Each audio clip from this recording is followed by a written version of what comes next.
Welcome everybody to One Good Scare. I'm your host James T. Keegan, and I am joined as ever by my amazing co-host Peter. Alright. What's up? Excited. There's loads to talk about tonight, James. Loads to talk about. So, and we've watched some interesting movies and TV shows. So, looking forward to getting stuck into them. Yeah, we got a new Amazon slasher comedy. We got a brand new Exorcist movie. So it's going to be a good one. I've got a feeling we might not agree on some of them, mind. I have to say. I'm predicting. We haven't talked, but I'm predicting you're going to have loved the Amazon slasher thing. Well, listen. I suggested it.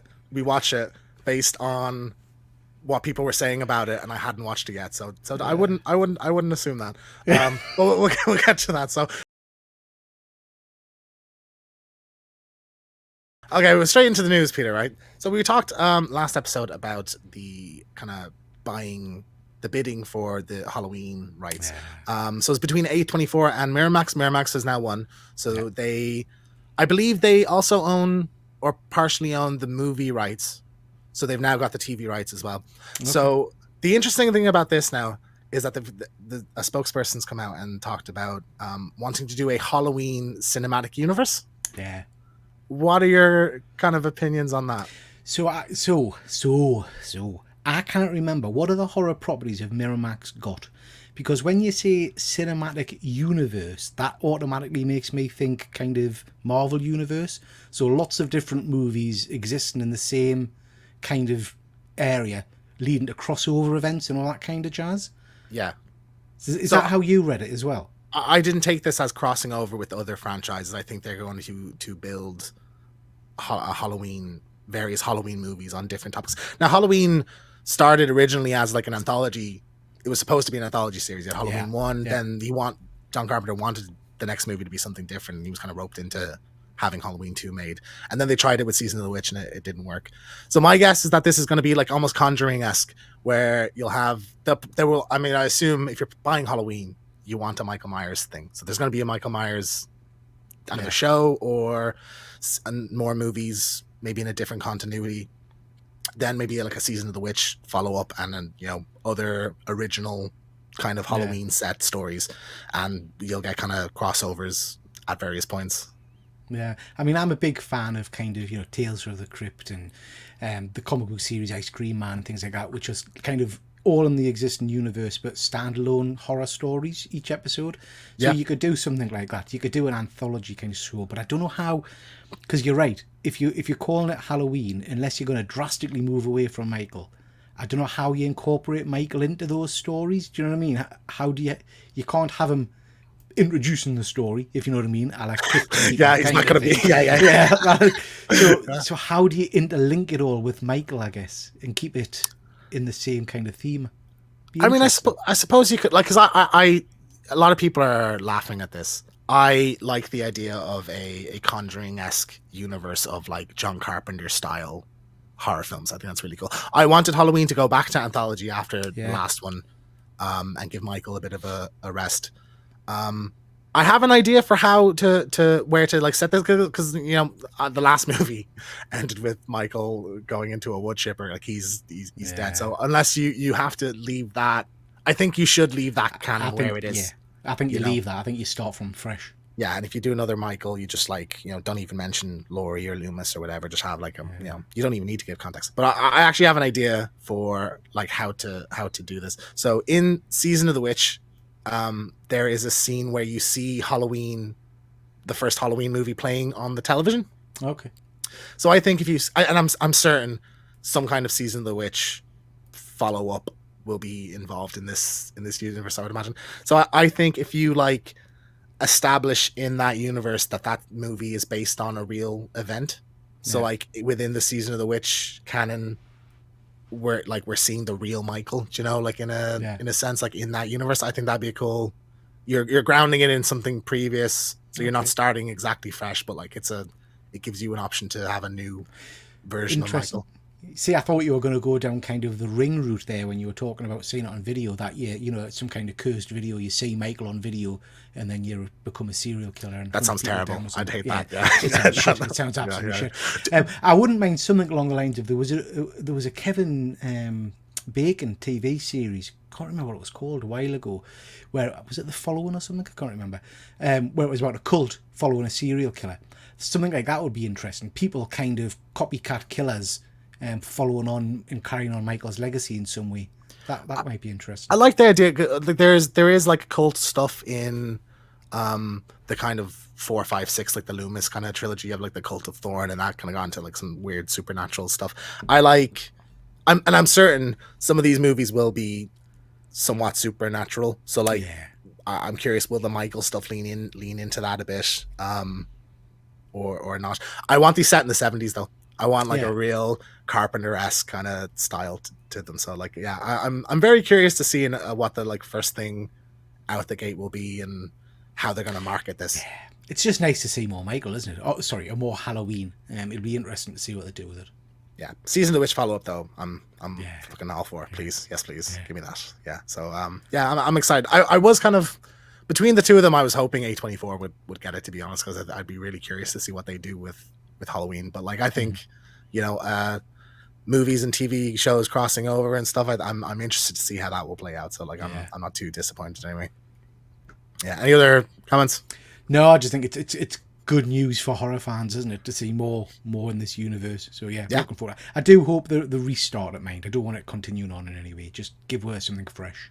Yeah, I'm very, very curious to see how they approach this. So this is a little fun one. So I don't know if you've seen this. So there was a horror movie. I think it was either earlier this year or it was last year. I think it was last year. Based on Winnie the Pooh, because Winnie the Pooh came out copyright called Blood and Honey. It's awful. It's absolutely abysmal. I've not seen it, but it looks terrible. I really just coasts on the fact that it's a Winnie the Pooh thing. Like it's just badly made, really cheap, and just like crass for no reason. But I don't even know how this happens. But some teacher in Florida accidentally put it on for a group of 4th graders. They got half an hour. It's bullshit, this, man. Nobody accidentally happened to have this video and put it on. This has been done on purpose. Someone's switched tapes, or you think so? Student maybe did it. How old is 4th grade? Oh, I haven't got a clue. I haven't got a clue. How do you get 30 minutes into it before copying as well? Do you know, because it's like when the title comes up, Blood and Honey, you know what's the teacher thinking it's about? Yeah, and the spooky thing. Unless like the teacher had to run out for a bit, and then. I don't know. It's how old is 4th? Do you know how old 4th grade is? I'm not sure. I'll Google it as you talk. Yeah, I'm assuming it's around like 11, because like you're putting a Winnie the Pooh thing on, so it must be young. Yeah. I mean, I've not seen this movie yet, but I've heard it's dreadful. So we should do this for I'll Be Right Back at some point down the road anyway. But like, maybe when the second one, they're doing the second one, so when the second one's coming out, we'll probably they're doing a second one. Yeah. This was hugely successful, purely based on the fact. That's a Winnie the Pooh thing. 9 and 10. Oh my god! there's some really hardcore stuff in this. Like I watched horror movies back then, but like not everyone would cope. I think at that age with that. So, I think that's a great point, but about where was the teacher when this was happening? Yeah. I don't know. It just doesn't ring true to me. It sounds a bit crazy. It did happen in Florida. So I mean, that's shock of the century there, isn't it? Yeah. Very strange. Funny one. So that's all the kind of. It's been a quiet kind of last couple of weeks of news, but we are going to a horror convention next month, and you wanted to talk a little bit about it. Yeah, it's not long at all, really, is it? This is a convention 3 weeks away. About 2-3 weeks. Yeah. This is a convention we went to last year, had a great time, so really looking forward to going again this year. There's just been a Friday night party announced, although it went quiet again. We've not got tickets yet. So there's been a delay. Now, a few guests, I'm meeting, I think like 8 or 9 guests. We already had a few here have cancelled, like Rose McGowan's cancelled, and she was on my list. So, there's been a few cancellations. So they've said that they're working on a surprise.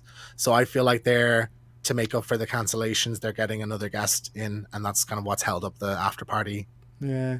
So the after party is supposed to be a disco kind of thing and all that kind of jazz. Yeah, so they're showing the Lost Boys with Jason Patrick Boys, in attendance, and then an after party which is I went to it's a kind of opening night. I went to an after party last year. It was awesome. Like the bands were amazing. Like it was great fun, and they had a pre-show night last year as well. So I was hoping they hadn't announced. They only announced it like last week. So I'm happy that they actually are doing it because I think it'd be a really fun night out before the con on the Saturday.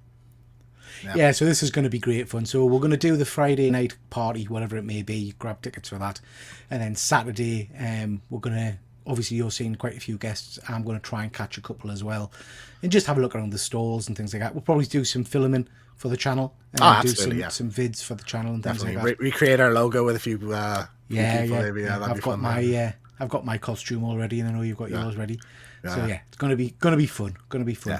I did notice that there are a few other horror cons knocking around as well, so I might have a look. There's one in Sheffield in May. I was thinking about popping over to that one. That's a popular one, HorrorCon UK, I think it's called.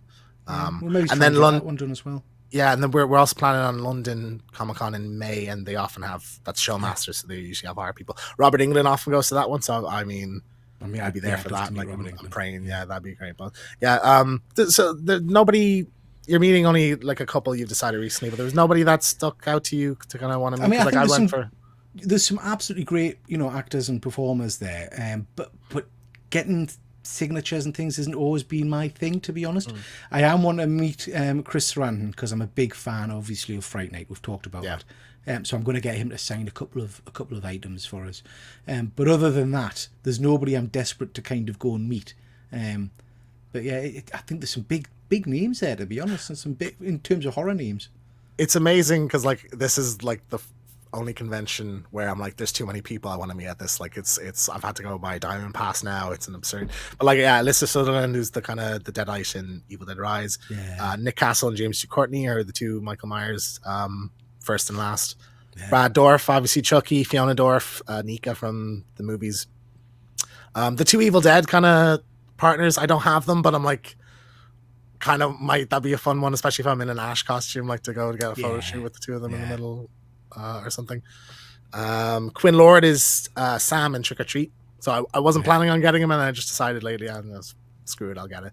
Derek Mears is Jason, and it's just so many.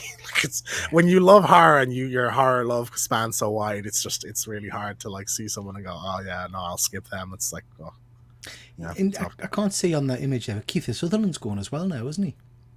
He is, Keith Sutherland a big one. But like I like The Lost Boys, but I'm not like obsessed with it. Like, and if you were amazing, because you can get like the entire cast basically to sign your whatever you're getting. So like that'd be really cool. But I might get a Tim Capello photo because he's become kind of the mascot of Film of Horror with his become a bit of a legend, doesn't he? Yeah. Still believe he was playing at the after show. It was incredible. Like it really was. Great. So I'm stoked for this. This is going to be a good one. There'll be plenty of content coming out from our trip to this anyway. So it should be a good time. So on to trailers, Peter. This not a trailer, a clip, but I completely missed that this was even a thing that was happening. Me too. Me too. I love The Strangers. I think it's like one of the most terrifying movies of the kind of 2010 period. I don't think I've seen them. Have you not? I don't think I've seen The Strangers. Give them a go, man. They're incredible. Again, maybe for I'll Be Right Back when this is coming out. But like, there's not even a trailer for this. It's just that clip. I mean, the clip, to be fair, was creepy as hell. I mean, that really, the voice and everything. Yes, so I enjoyed it. So I'll be watching this one, I think. Is this TV or a movie then? Movie. Okay. Yeah, so I'm a prequel, I assume, based on the Chapter 1 moniker. But yeah, like The Strangers is just... I don't even know what it is about it, just the way it's so well directed or something, but like it's just so terrifying. Like for home invasion kind of movies, they're just really unsettling and creepy. Like the first one, I remember I saw that I was way too young. I think I snuck past the guy checking ages for the movies to go see it when I was like 14 or something. Terrified, and then Prey at Night I thought was really fun as well. So yeah, I'm really stoked to see this, and it's always nice with horror movies. A lot of them just come out of nowhere. So like I didn't even get a whiff that this was a thing happening, and it's out. Seems to be out soon. Well, so. I mean, the clip really did it for us, so I'll definitely be checking it out, and I'm tempted to go back and watch the other movies as well. I'd strongly recommend it. Yeah, it's great. Yeah. But it looks good. Yeah, definitely. Eileen. So again, another movie I hadn't heard of. Now this is a bit more of a psychological kind of thriller than like a straight horror, but it stars Thomasin McKenzie from. Did you see the Last Night in Soho? Yeah, see that one. Yeah, so it's herself and Anne Hathaway. and it's kind of like this girl, and she like she gets this, like, Anne Hathaway comes in as this kind of like pretty like woman and becomes her kind of mentor, like, and she's very kind of crass. And yeah. What did you think of the trailer? Honestly, it did nothing for us at all. I don't know. It just didn't float my boat at all. I like Anna Hathaway. I think, was it set in a kind of a hospital? Was she a psychologist? Oh, no, a jail. Like sorry. that, I think. Yeah, it was a jail, wasn't it? And Anna comes in as the psychologist or something. It might be very good. It might be psychological thriller type. But the trailer didn't excite us at all. It's not. I found the trailer has a lot of like ominous music, but over things that aren't very ominous. Yeah, you know what I mean. Yeah, that's all it kind of felt like.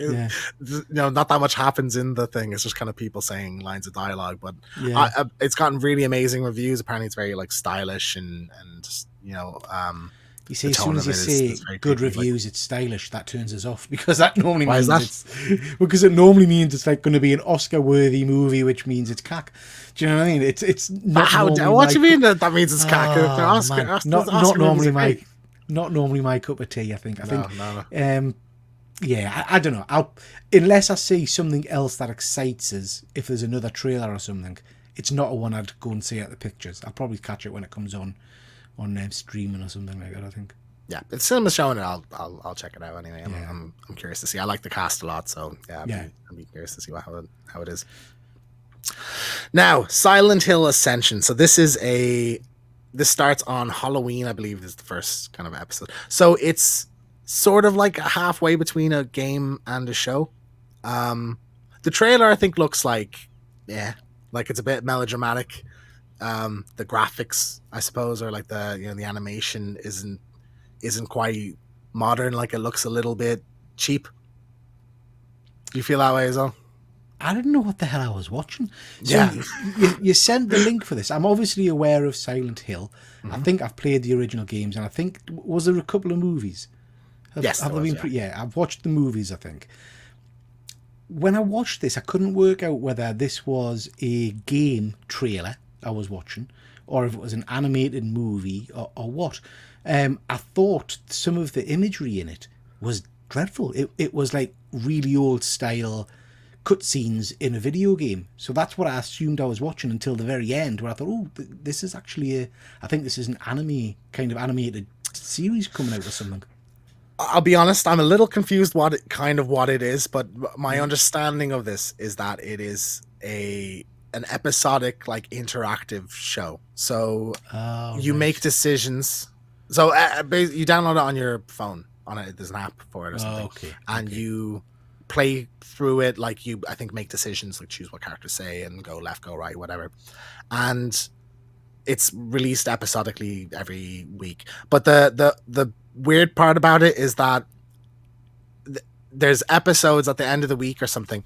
They tot up how, like, every player's decisions, and whatever, like, the most common decision between everyone that was made was affects, like, they put out like a finished like a proper episode for people to just watch who don't want to play, and that's like the story. So it's supposed to be like we all make decisions to affect the story together. But then I was thinking, if you're gonna play through it, you're not gonna go back and watch the finished one, so why, like, it makes no difference to you? Do you know what I mean? Well, to be fair, the thought of playing along doesn't particularly interest us, but I might watch the final version. Do you know what I mean? See what that's like. I don't know, it's just weird, isn't it? It's a bit like those Bear Grylls one on Netflix, where have you seen those ones where there's a snake? Do you kick it or do you throw fire at it? You have to click what you want to see happen, kind of thing. Is it going to be that kind of thing, do you think? You direct the show? I'm not sure. Did you ever Black Mirror? I remember called Bandersnatch. Yeah. So something like that sounds cool. But then, like, maybe it would have been better if it was live action. Like, it would have been more interesting the way that they did that one. That worries us, because I think that Bandersnatch is the only episode of Black Mirror I didn't finish, because I just got irritated and bored with it. Really? Because, like, I think making the decisions invests you more in the story than if you're just watching it. Like, I get bored just watching. I'm inherently lazy. I just want to sit and be entertained. Do you know what I mean? Dance, monkey, dance. That's what I want. I don't want to be having to press bloody buttons and shit. But no, I might go back and give that one a go and see what it's like. yeah, I'll be curious. I'll play the first episode and see how it is anyway. So yeah, we'll find out. Now, just kind of a few things we've been watching lately. You wanted to talk about Rob Zombie's Halloween, so you'd never seen this before? Yeah. Oh, I've gone all blurry. I'm back. So I'd never seen this before, and then we talked about it on a show we did with GP Venom and our pal Austin last week or the week before, and we talked about Rob Zombie's Halloween. So at the end of the show, I sat and watched the movie. Well, it's an interesting one. It's almost two different films for me. So I watched it, and I think I messaged you guys halfway through, or sorry, half an hour into it or something like that. And I said, I don't think this is for me. This is the over sexualization of stuff, the language, the grittiness of it. I just don't think I'm a Rob Zombie kind of target audience fan, perhaps. Yeah. And I was thinking, oh, this is just too crass. It's too vulgar for me. It's not what I want from Halloween, you know. And then it just flipped, really, and I really enjoyed the end, half of it. See, I loved the fact that you got to see Michael as a young kid. I thought that young lad was superb in terms of playing the part. I really, really enjoyed his performance. I liked learning a little bit about him. And then we pretty much just got a standard Halloween film at the end. And it surprised us in some regards because, I mean, you're a massive, massive horror gore fan, James. This was a good slasher movie, a good Halloween movie, but it wasn't over-the-top gore. You know what I mean? It's pretty standard in terms of stabbing people. There's not a lot of kind of gross-out comedy, horror in it. Yeah, I think Rob Zombie's films have, in terms of the violence, like a kind of reality to them. Like they're not over the top, and that makes it like almost worse because it feels like when someone gets stabbed, it actually feels like someone's getting stabbed. But like I think I agree. Rob Zombie's the wrong person to do a Halloween movie. I think Rob Zombie would make an amazing Texas Chainsaw Massacre movie, like grungy and crass and dirty. I don't like. Halloween has a style to it, like that John Carpenter vibe to it, and I don't think throwing in kind of like hillbilly kind of stuff in there really works for me. Like there's a part they're at the dinner table like in the beginning, and he's just like, "Oh, skull, fuck the shit out of you," and just that kind of language is just around, just so unnecessarily crude. That character in particular, I think, was what was turning us off the movie, because I was just thinking, this is just so unnecessary, so abusive, so vulgar, and it was doing nothing for us. And then, like I say, the latter half of the movie I absolutely thoroughly enjoyed. The latter half of the movie is just it's just Halloween. Like it's the first Halloween movie again, just with different I love the mask. I love the dirty kind of grimy look of the mask. I thought that was really, really cool. I liked the guy who played Loomis. I've forgotten the actor's name. It's the guy from Clockwork Orange, Malcolm McDowell. He was brilliant in it. I liked the fact that actually, spoilers, they actually kill Michael at the end. That was well, so you think. I know there's a number 2, isn't there?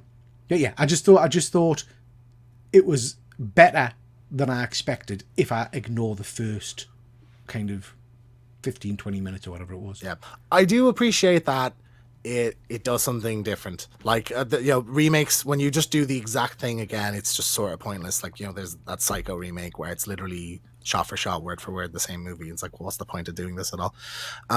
So I like that he did something else with it. Like he did the first half is a prequel, effectively, like the origins of him growing up and everything. And that when I think about this movie, that's the stuff I think about rather than the remake stuff. But then also you have this very faithful kind of reinterpretation of the first movie in the back half of it, so it's sort of best of both worlds in terms of a remake.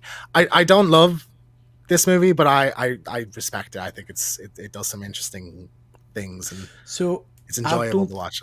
I don't think I've seen the sequel. Does the sequel carry on the same story, or is it different?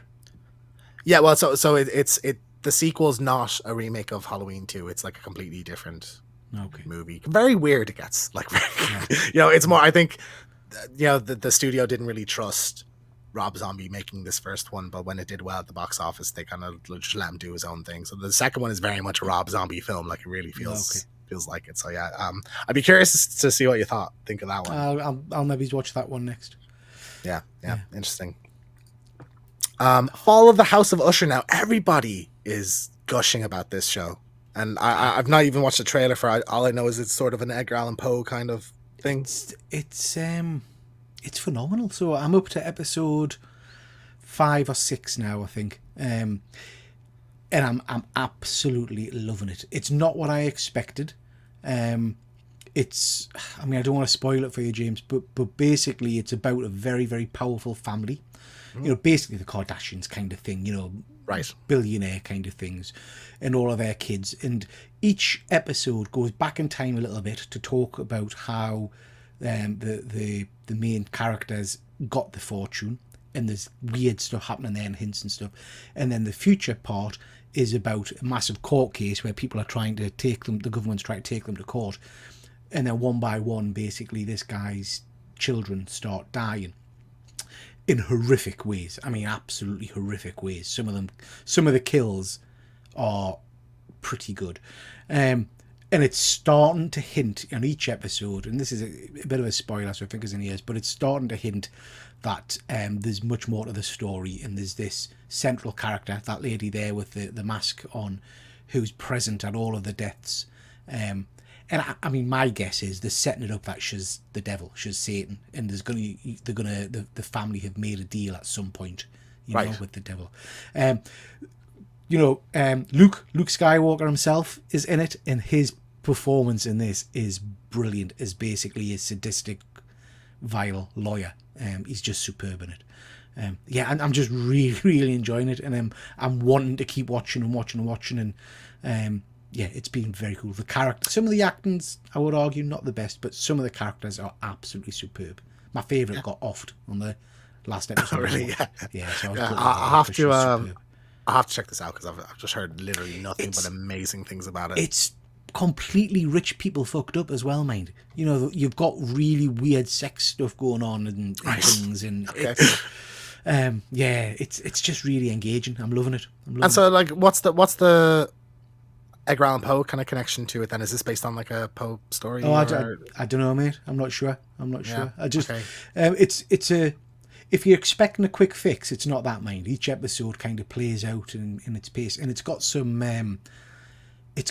phenomenal dialogue. So there's a big scene which I absolutely just loved, where basically, again, I don't want to spoil it, but basically the head of the family, the guy, is sat in a dilapidated old house with the lead prosecutor, the lead investigator, who's for years been trying to kind of catch him out, kind of thing. Mm-hmm. And he's confessing all of his sins to this guy now. And there's just a comment about, you know, what do you do if life gives you lemons? And the cop kind of jumps in and says, well, you make lemonade. And this guy just launches into this. It must be at least 5 minutes speech about how it's, no, you don't. You patent the lemons. You make an internet campaign about telling people lemons are great. You have sports personalities recommending lemons. And he just goes on and on and on and on. And then he says, and at the very end of it, then you make fucking lemons. You know, lemonade. It's like, all right. Well, like a bit of social commentary in there. Yeah, it's just really, really good. Really good. 100%. This is Netflix, isn't it? Netflix, yeah. How many episodes is it, do you know? 8 episodes in total. I'd be interested to know what people in the comments are making of it so far, because it went totally out. This wasn't on my radar at all. I thought it was something to do with the Kardashians. I didn't realise it was like a dramatization horror thing. And I'm so pleased I've started watching it. Yeah, I'll jump on this anyway. So yeah, I'm very excited to I think you need to jump on it, James, and watch all 8 episodes, and then we'll do a separate show about it, a review show. Yeah, that sounds good. Yeah, we'll do a little video on it. Yeah, and that'd be good. All right, cool. I'll check it out. So I've been kind of catching up on a few things now.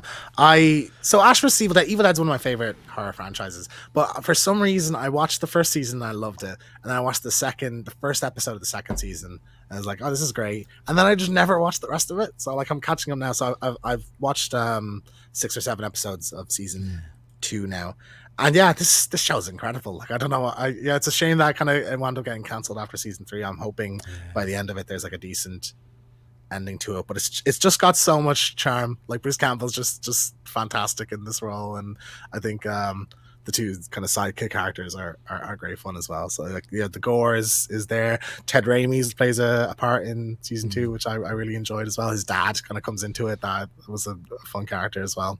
So yeah, I'm loving this now. Yeah, you've seen all this? No. I've bought. Sorry, got out 5 years ago. I got the DVD collection for Christmas or something.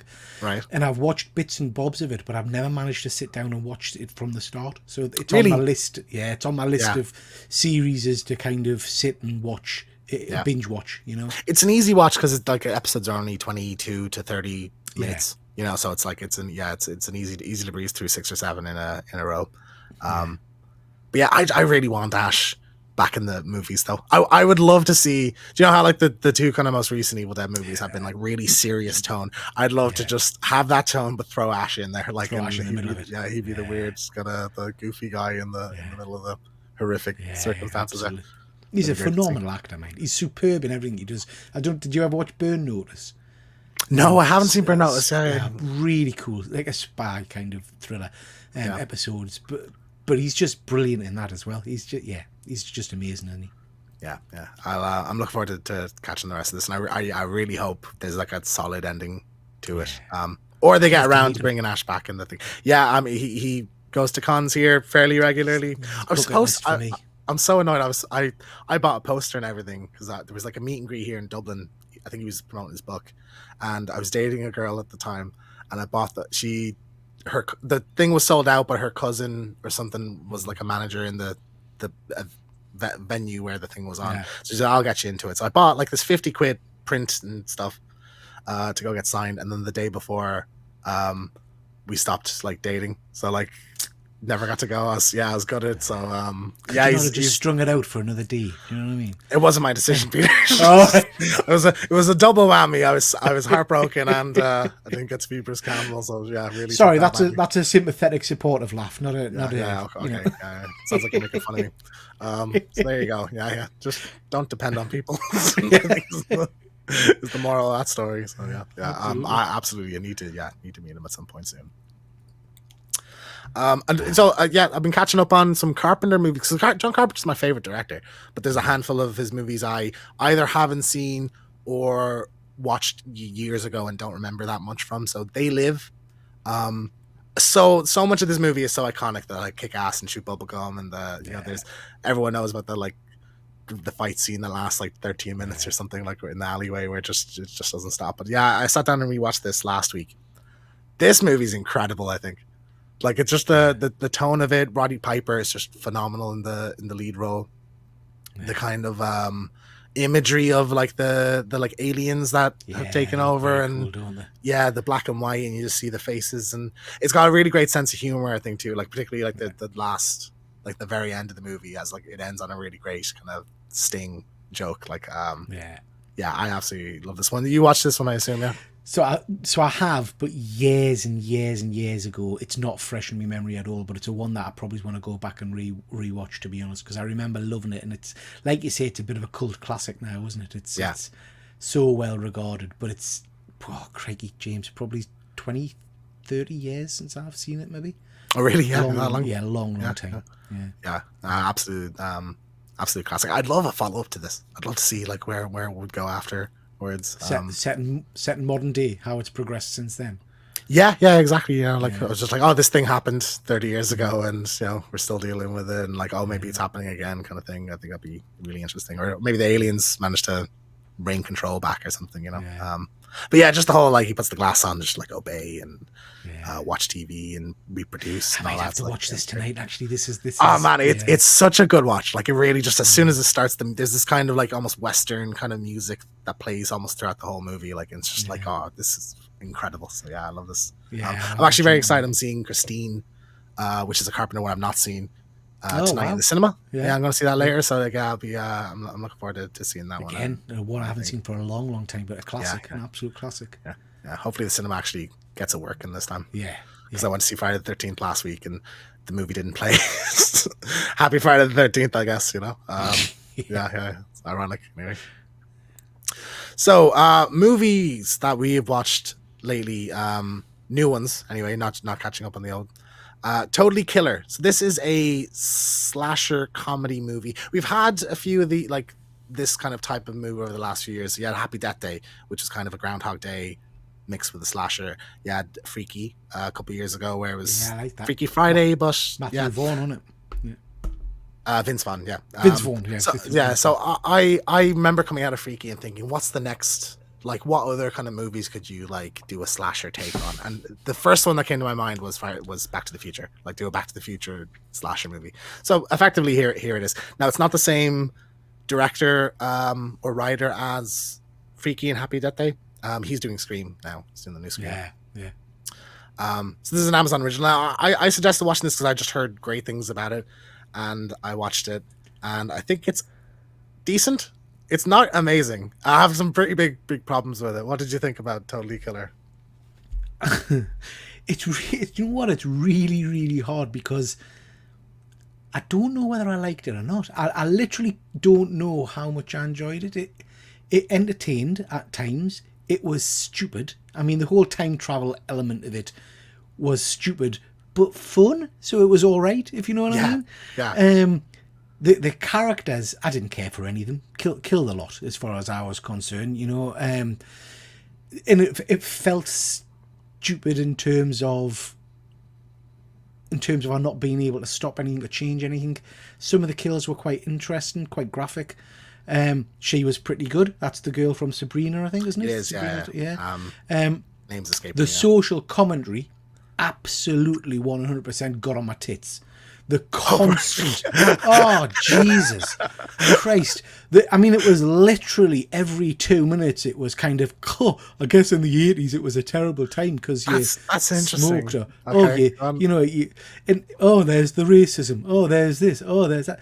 I get the point. I understand why they did it, but it felt very forced. It felt kind of they overdid it as far as I'm concerned. I don't know, James. I don't know. Will I watch it again? Probably not. But it was something to pass a couple of hours. So it's interesting because my favorite part of this, my issue with it is that I think that tonally it just a bit too. It crosses over into silliness too much. Like Happy Death Day has humor, but it feels very natural. Whereas this, you have just like characters acting like morons to progress the plot. Like, oh, we're gonna, our friend was murdered yesterday, but we're gonna go to a cabin in the middle of the woods, to her surprise, dun dun dun. And I just hated that. It really took me out of the movie. I just feel like if you took the horror elements of it a bit more seriously, I would have enjoyed it a lot more. Now, the humor, in terms of the humor, it was the kind of, the commentary on like the perception of like women and gay people and all that stuff, like how we progressed in society since then, like that kind of commentary. I actually really enjoyed that. Like for me, that was where the humor landed more than just people acting like morons. Yeah, I mean, I think there was some funny bits in that. I just think it felt like it went on too much for me. I would say I thought the opening scene was phenomenal, and I wish the lady hadn't died. I thought that, the bit where the killer goes into the house and she's like, I've been waiting X number of years for someone to come and kill us, and she's got weapons kind of hidden under the settee and things, and she's learned martial arts and things. I thought that was really strong. I kind of just wish they played that out and she'd survived, because she showed what a great hard ass character she was, and then she died. And I know you had to progress the plot and all the rest of it. But it just kind of felt it just felt like a shame that it was like, look, here's this almost Buffy the Vampire Slayer-esque character, badass woman, but we're still going to kill her. Do you know what I mean? Yeah. And then her daughter is a moron because she goes back in time and then goes up to two police officers and says, hey, I just went back in time, as if like just no self-awareness of how ridiculous the situation you're in is. And that, like in Happy Death Day, your one doesn't go up and just tell people outright, I'm living the same day over and over, because she knows she'll look crazy, whereas here she's just an idiot. I thought it was I hadn't appreciated how harsh America is for missing school days. So I mean, her mum last night was brutally stabbed to death in her house. Next day she's still sent to school in class where they're talking about her mum being brutally stabbed to death. I thought, give her a day off. Do you know what I mean? Let her get over it. You know, but yeah. Yeah, mad. We're gonna get into a little bit of spoilers here. Well, big spoilers here, but like anyway, if you need to duck out, go ahead. But I'd recommend giving this a go if you're a horror fan. It's not amazing, but like it's fun at least. Like, it's a decent one. So did you at any point during the movie clock who the killer was going to be or what the situation was? No, I never suspected. Well, we are in spoiler territory. Yes. The last killer, yes. I suspected him. The first podcast killer, guy. Yeah. Say again, sorry? The podcast guy? Yeah, the podcast guy, yeah. I thought he was too creepy and all the rest of it. The first real killer, no, absolutely not. Yeah. I, about halfway through the movie, pretty much deduced exactly what it was going to be. Right. That this guy is... I sussed that... I narrowed it down to those two, just out of process of elimination of like who we've kind of... who the victims are and who we've seen too much of for it to be them. And I kind of sussed that like maybe the podcast guy is just doing it to get more episodes of a show, you know, and he wasn't the original one. So it literally turned out to be exactly that. The thing that kind of bothered me about that, the killer from the 80s, we never get like and I know this is done to death in Scream, like every Scream movie ends this way, but like his mask is off and he should have been the one to explain why he's doing it rather than he gets killed with the mask on, they pull the mask off, and then all the group are saying why it happened. Like I would have liked him go psycho kind of out with the, you know, with the mask off, let that actor act a little bit, you know, and then also we never get like a resolution in the present day, because we see that character earlier on, he's like he's principal of the school or something, isn't he? And we never see like that version of him get repercussions because he died in the past. So when they went, I forgot that like how that works, because when I went back to the present, I was like, oh, do you not need to sort out the principal guy? And I was like, oh no, wait, he died back in the 80s, so that's why. Yeah. So like I would have liked, you know, I don't know, I think you could have reworked it where they went back to the present, like she found out it was him and went back to the present and had to sort it then or something like that, you know. We also got like one of the worst CG effects I've seen in a movie in a long time, where they're on the spindly thing and your man goes and hits the wall and just explodes into blood, and it just looked awful. Just dreadful. Just abysmal. I mean, I agree with you, James. I think it is worth a watch if you've got a couple of hours to spare. I don't know, that's what I mean. I don't know if I liked it or didn't like it or what. It's just a weird film. I liked it, but I don't think it's not as clever as I think it thinks it is. Yeah, and like it is just like her, you know, the whole, it's full of plot contrivances. Like her friend just built a time machine. Like there's not even like it could have been a thing in the school, that like a school project that everyone worked on or everyone was working on. Like she's just doing it in a abandoned amusement park, you know. Oh, my friend built a time machine. Like it's just so it's not a, you know, not a patch on things like Happy Death Day and things. Absolutely like that. No.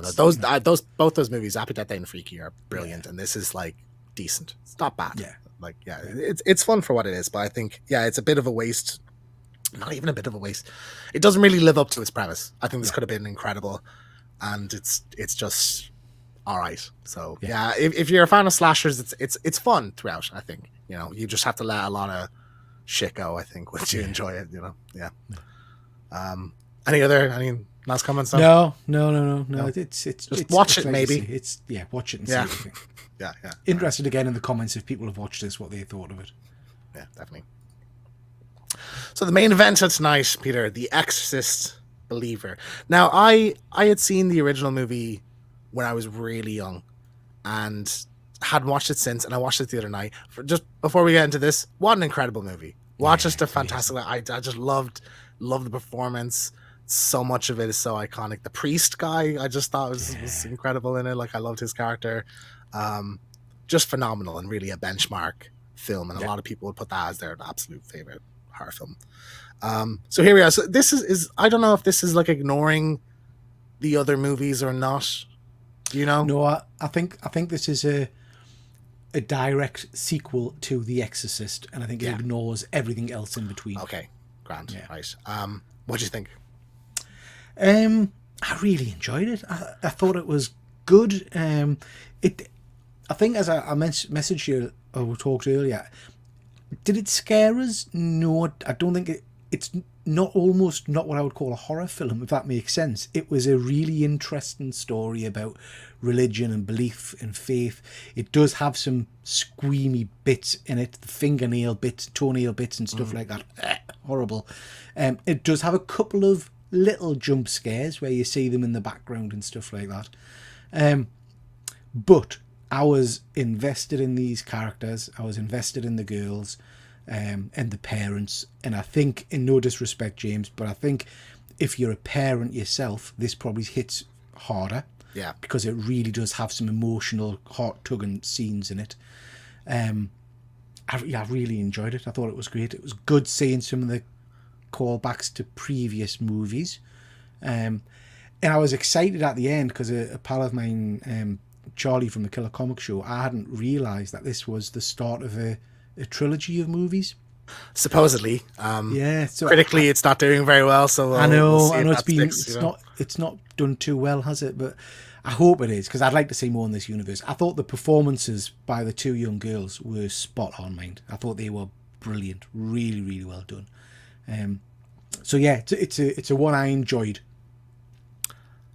I really like this, and I don't know why. Why is everybody so angry about it? I don't know. Like, people hate this movie for some reason. I think it's a fairly solid, enjoyable, like interesting possession movie. Now, I think to be fair, The Exorcist as a brand has a weight to it because that first movie is so like incredible and groundbreaking, and this doesn't really do anything to push the envelope forward. There's nothing like that shocking in it. I think in terms of like the, like in the original, I can imagine in 1973 if you heard somebody say some of the stuff that Regan says, you would just lose your mind. Yeah. Whereas this doesn't try to do that, but today. It doesn't try to push that envelope forward. Like you haven't, I think Evil Dead has almost kind of ruined that in a way, because in those movies you have amazing vulgar dialogue coming out of like the Deadites, but they don't have really that much here. It's not particularly scary. There's like a very small handful of jump scares, but like I like how it kind of apes the original in the way that it takes its time building the characters and building the kind of intrigue of it. I really loved Leslie Odom Jr. in this. So like I'm a big fan of him. Obviously Hamilton, he plays Burr. Yeah. I thought he was great as the kind of father. You have this kind of opening sequence again, very like the original, in like a foreign country where they're on holidays. And the wife kind of dies and it cuts to black, and then we find out kind of a revelation later on about a certain decision he had to make. But yeah, just like, the parent, I think both of the kind of him and the other parents, like their kind of desperation really came through for me.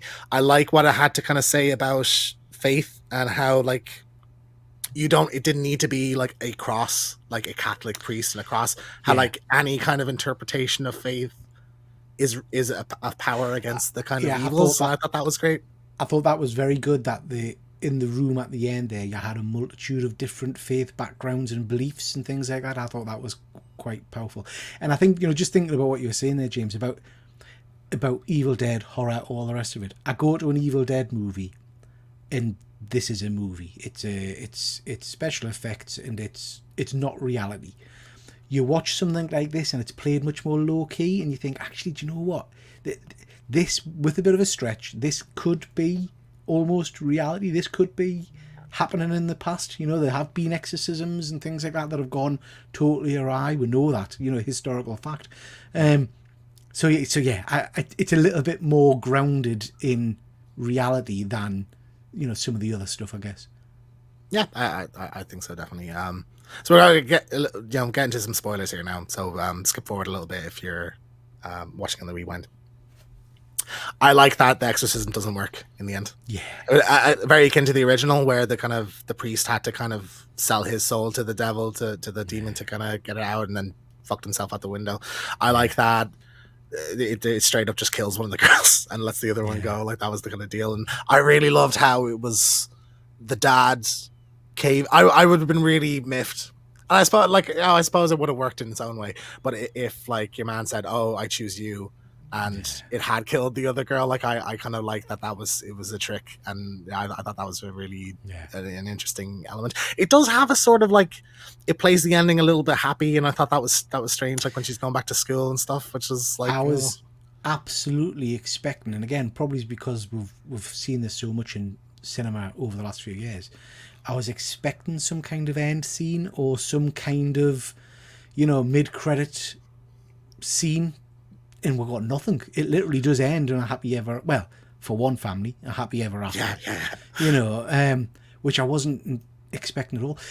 Stupid characters, mind. Some of them. I'm going to go back to the lady from the original Exorcist. Goes into the house where we know the demon is, and just this little old lady wanders off by herself to confront the demon and ends up getting her eyeballs poked out. I mean, it was a bit... Would you do that? Would you wander up the stairs to go explore looking for the demon? No, I wouldn't. So that's the actual Ellen Burstyn, is this that plays the kind of the mom in the original movie. There was a lot of like hype around her returning. I think she's in it too much, to be honest, and she's not in it that much. But I feel like it would have been more poignant if you have the scene where the dad goes to her in the house, and they have that conversation, and then that's her finished in the movie. I absolutely agree. Agree. They're trying to do a kind of a Halloween Laurie Strode. She's going to be the badass that comes in and helps, and she doesn't. And like I think that it's always. I think it's a good version. The eye poking out scene was unnecessary, to be perfectly honest. I think you could have had her, like you say, given some advice and guidance and all the rest of it, and that's had done. I think a wandering in to confront evil, as it were, was just a bit silly. But yeah, I think the rest of the cast were very, very strong. And like I say, the two young girls in particular, I thought were incredible performances. Yeah, so I'm annoyed that I waited this long to say that. They're phenomenal, like really just amazing. Like you have the kind of church scene, the body and blood. Like that was really great. And there's I suppose this is kind of a vulgar thing I wasn't expecting, but she starts like touching herself in the church. I was a bit like, oh, but like I wasn't sure if that was what was actually happening, and I talked about it with a friend afterwards, and he was like, oh, that was. I was like, okay, but like, I think it could have been a bit more shocking. It could have really pushed hard, and I it's tough because like back in the 73 or whenever when the first one came out, like horror movies were very restrained, whereas now you have just every conceivable way of tearing a person apart or mutilating a person has been portrayed on screen, so like it's hard to do that. But I think it could have gone a little bit further. I did like the kind of the bit where the priest comes in to save the day at the end. He's like Thor from Infinity War. He rocks in to save the day and just neck turn gone. But like when he came in, I was there thinking, oh, they should have kind of aped the original a bit more, where you made him a bit more of a character and like maybe done the whole he's like investigating to try and convince the church, because that was probably my favorite like subplot of the original one, was like him listening to the recordings and trying to kind of to prove it so that he can bring it to the church. But I like that the church just says no. I think that and like that's sort of a, because like it looks bad nowadays. Like if you saw in the newspaper the church performs an exorcism, you kind of be like, oh, it's a bit weird. I don't even know if they do them that often or how often or what. I think it's, oh God, I think they still do, but I think it's very, very rare, and I think they go through all kinds of jumps to try and make it happen. I don't think it's something that they advertise obviously a great deal. So overall, I think it's decent. Like it's solid. It's definitely not bad. Like people are saying this is terrible, and I just don't know where. You must have watched a different movie. I think it doesn't do anything new, but it's an enjoyable watch, I think. And like I hope we do get a follow up to this, because I had a good time with it. I don't know if people are just sort of still sore from Halloween Ends. David Gordon Green and just I don't know.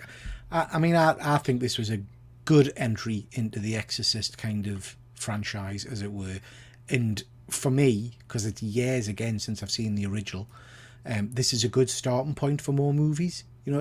Let this be a starting point for a modern audience, I guess, of what the Exorcist is all about, and then give us something different or interesting in the next movie. Yeah, absolutely. Just last kind of point. Did you like the little Linda Blair cameo? Um, Unnecessary, wasn't it?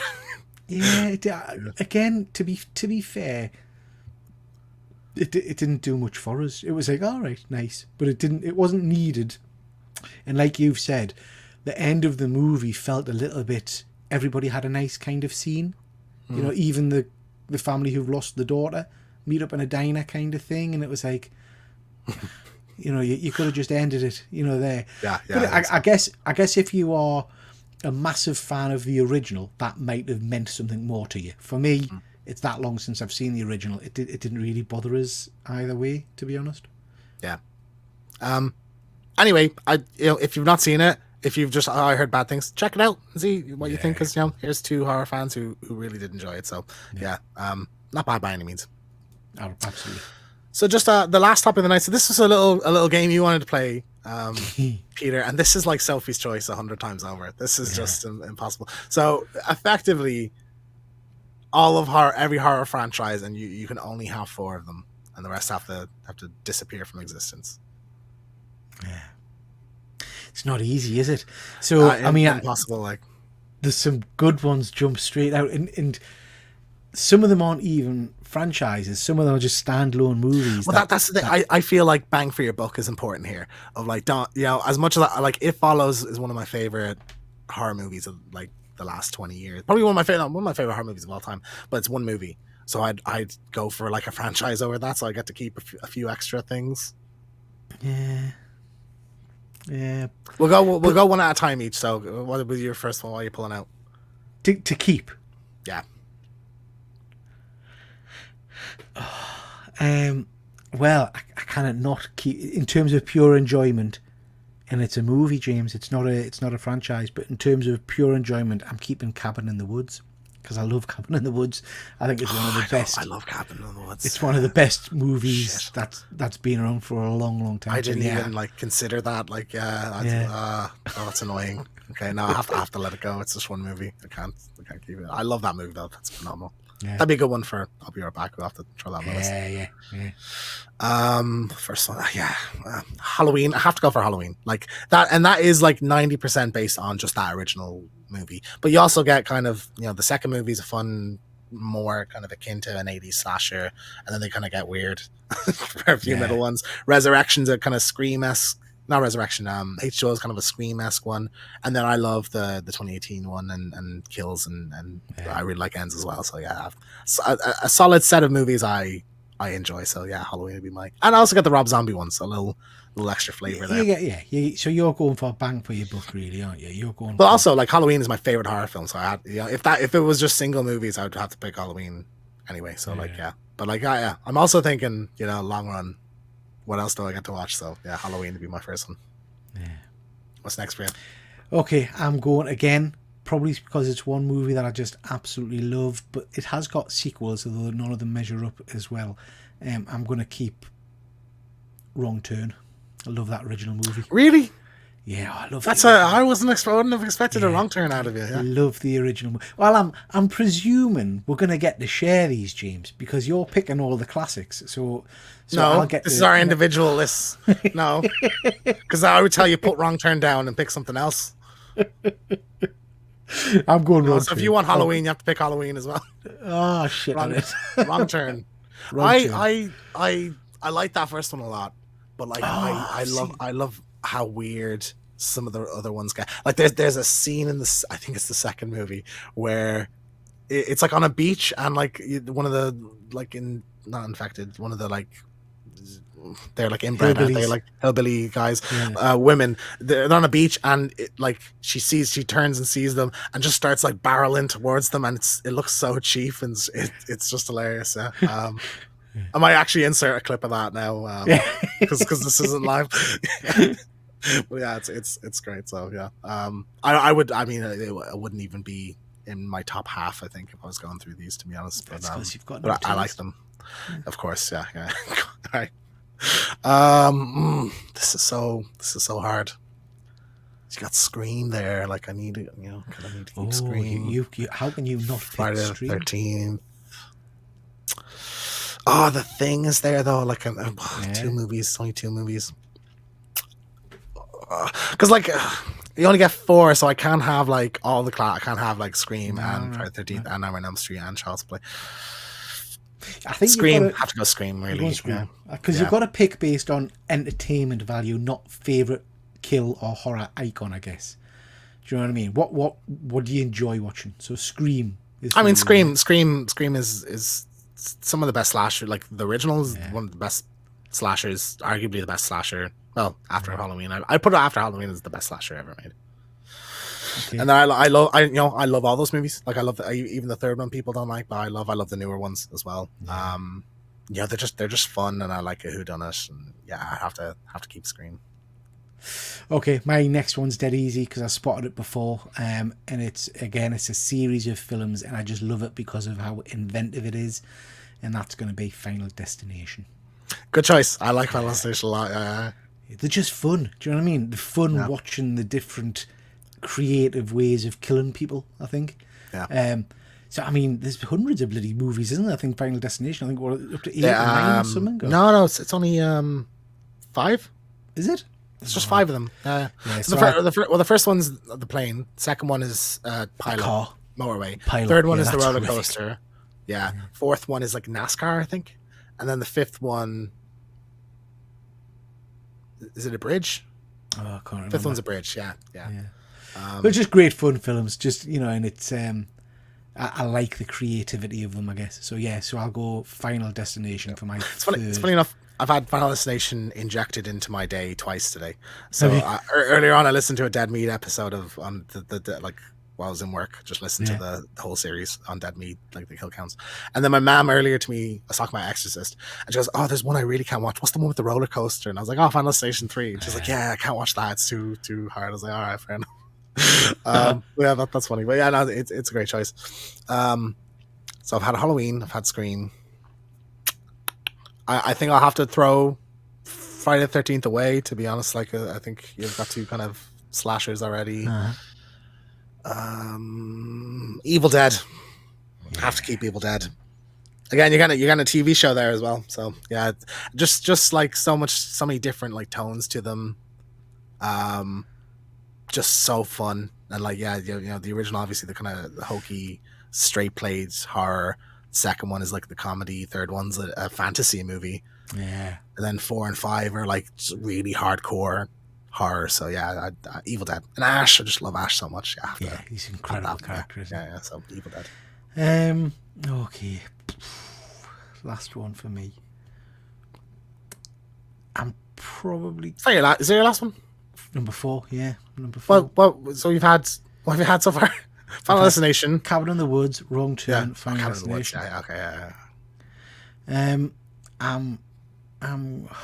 God. And we should say, if I pick one, you can't have it. All right. So these come to my list. No, that's not. That wasn't the agreed rules, Peter. I said earlier. I think that's only fair. I think that's only fair. I don't think I know my last one already, and I don't think you're going to take it. So go on. Shit. I mean, Freddy I love, but I'm not going to go Freddy. No. Psycho I love. The Fly, Brundlefly. I love that as well. I love. No, I'm gonna go with Silence of the Lambs and all the attached movies to that. So the Hannibal series. Hannibal series, That's all right, shout, because the first Red Dragon's great. Hannibal I really like. And you get the Hannibal TV series as well. The show as well. The show's phenomenal. Yeah, absolutely. So I think that's a good shout. Yeah. So relay your 4 again then. So I've gone. The Purge. I missed the Purge. I love those movies. No take backsies, man. Yeah, I'm surprised you didn't go for Babadook. It's a good movie, but it's not one I would watch religiously. So Cabin in the Woods for pure entertainment. Final Destination, again, some great kills in that. Wrong Turn is superb, and Silence of the Lambs. Right. Okay. So for my last one, I mean, it really came down to Nightmare on Elm Street or Child's Play. Yeah. And I have to go with Child's Play. I think I think they're more consistently good. Like for me, Seed is the only like one I would say is actually a bad movie, and it's still enjoyable. I think, in its own way. You also got the TV show in there, and I know like there was a Nightmare on Elm Street show in like the 80s, which I actually or late 80s, early 90s, and I actually quite enjoyed what I've seen of that. And I would say Freddy is a better horror icon than Chucky, but I just love the Chucky movies so much. Like you've got the original kind of three, the two weird ones that they made like in the late 90s, early 2000s, and then the two kind of more recent ones like Cult and Curse, which are also awesome. The Show I love as well. And the remake is fantastic as well. So I had to throw that in there. So like for me, outside of like the original Nightmare, Dream Warriors, and Freddy versus Jason, I guess like I'm not really in love with any of the rest of the movies. Like I like them to like think they're okay. So yeah, Child's Play for me. So what were your four again then? So Halloween, Scream, Child's Play, and Evil Dead. I think that's a pretty solid. That's a solid list, isn't it? It's so annoying having to leave Friday the 13th and Nightmare on Elm Street. Like that feels really disrespectful. We've cast away Nightmare. We've cast away Psycho. It's a classic. Shaun of the Dead. One movie though, you know, like I like. This is going to be a very controversial statement. I like Hot Fuzz more.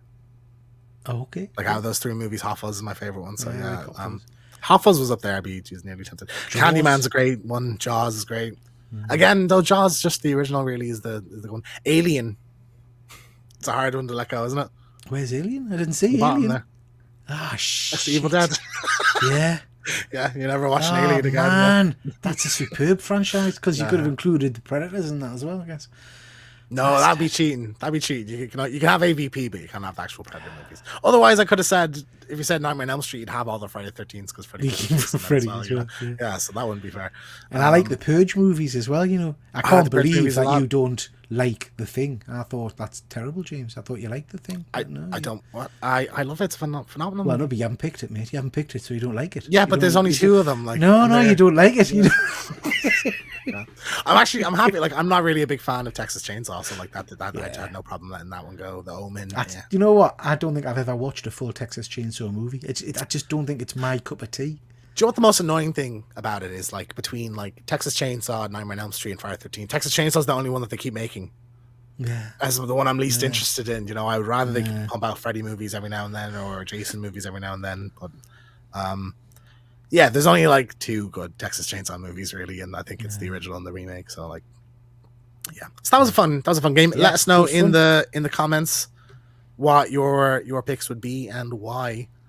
And that, I believe, is the show. So thank you guys so much for watching. I was wondering if we were going to make it to an hour, and sure enough we did. So that's interesting. Thanks guys for watching. Sorry this couldn't be live, but I am currently having a panic attack, I'd imagine, about meeting Jensen Ackles the next morning. So we appreciate it. We will be right back next week with our the font didn't carry over, Peter.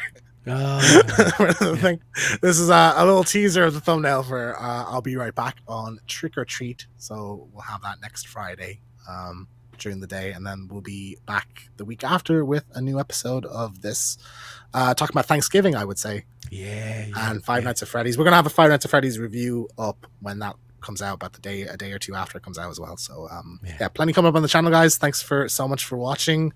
And I think, Peter, whether or not it's Halloween, everyone's entitled to one good scare.